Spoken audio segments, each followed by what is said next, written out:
You finally did it. You saved $100,000. You've got that six-figure milestone sitting in your account, and you're thinking, I've made it. I'm financially comfortable now. But I'm about to show you 3 purchases that will completely shatter that illusion. And the third one is going to make you question everything you thought you knew about money. But first, let me tell you about the psychological trap that's keeping 90% of people stuck. My name is Cashford, and I spend way too much time thinking about what money actually buys in today's economy versus what we've been conditioned to believe it should buy. If you've been saving diligently, hitting financial milestones, but still feeling like you're somehow falling behind, make sure to subscribe and hit the like button if this video helps you. Because I'm going to reveal the exact dollar amounts nobody talks about, and stick around until minute 7, because I'm going to show you the one calculation financial advisors almost never explain clearly. Here's the thing. When most people hear $100,000, their brain immediately goes to rich person money. But let me show you something that's going to change how you see that number forever. In 1990, a $100,000 salary could buy you a median-priced home for about $125,000. Your annual income nearly matched the cost of a house. A brand new car cost around $16,000. Fast forward to 2026, and that same $100,000 gets you, well, I'll reveal the full impact in just a second. But first, you need to understand why your brain is lying to you. Your parents probably told you if you can just make 6 figures, you'll be set for life, and they were right for their generation. But here's what changed. The median home price today is around $420,000, and in cities where real job opportunities exist, prices routinely hit $600,000, $700,000, even $800,000. And in a moment, I'm going to show you the math that proves you need almost double what you think just to feel comfortable. Now you might be thinking, yeah, but that's just inflation. Everyone knows things cost more now. But this isn't just inflation, and this is where people's jaws usually hit the floor. According to the Bureau of Labor Statistics, wages have increased about 170% since 1990. Healthcare costs are up 450%. College tuition is up 747%. Let me repeat that because it's wild. College costs have risen more than 4 times faster than wages, and housing? That's where the real trap begins. If you use your $100,000 as a 20% down payment, which you need to do to avoid PMI, you're buying a $500,000 home. Sounds reasonable, right? But here's the part most people don't calculate. A $400,000 mortgage at today's interest rates of around 6.5% comes out to about $2,530 per month, and that's not your real cost.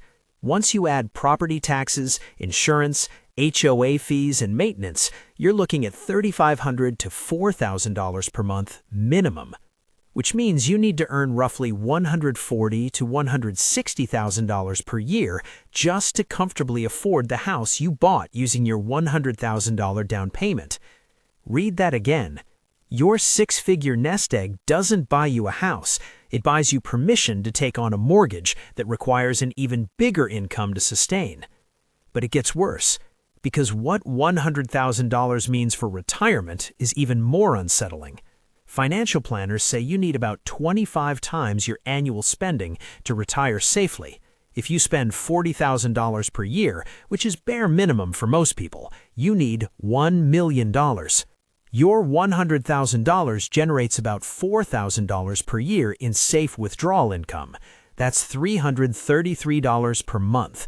That doesn't even cover a car payment and insurance. Now here's the part that completely changes how most people think they're doing. If you're 35 years old with $100,000 saved and you never add another dollar, earning 8% annually, you'd have just over $1 million by age 65. Sounds amazing, right?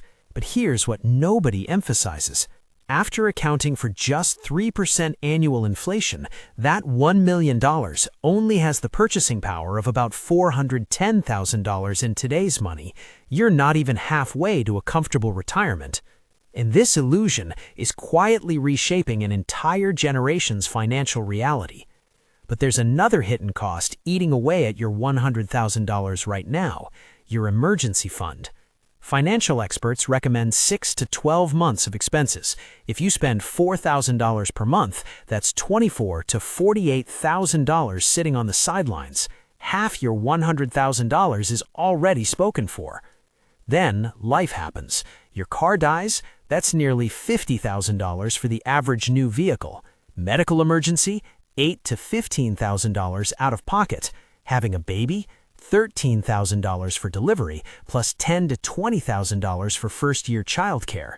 Your $100,000 can handle maybe one of these before it's gone.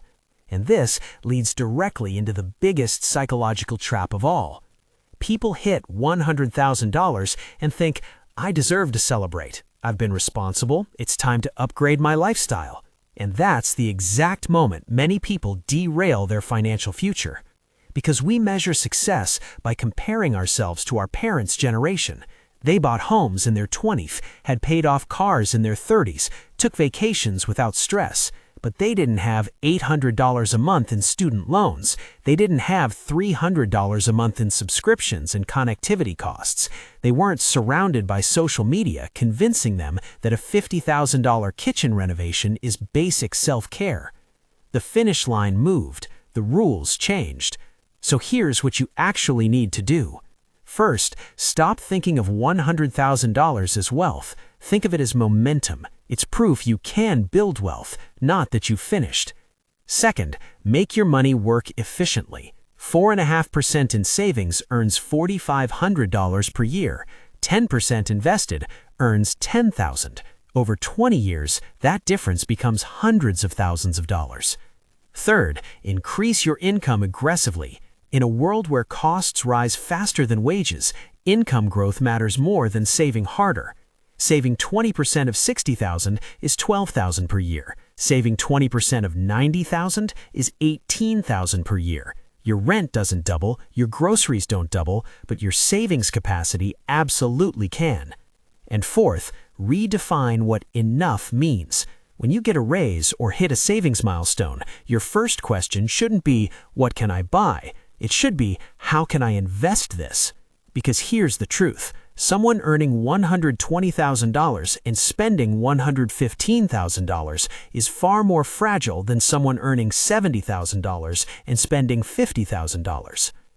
$100,000 isn't what it used to be. It won't buy you a house, it won't fund your retirement, and it won't remove all financial stress. But it is a powerful tool if you understand what it actually represents in today's economy. The game changed, your strategy has to change with it. If this gave you the reality check you needed, like the video, subscribe to the channel, and comment what your real financial goal is for 2026. And if you want me to break down exactly how to turn $100,000 into $1 million, let me know in the comments. I'll see you in the next one.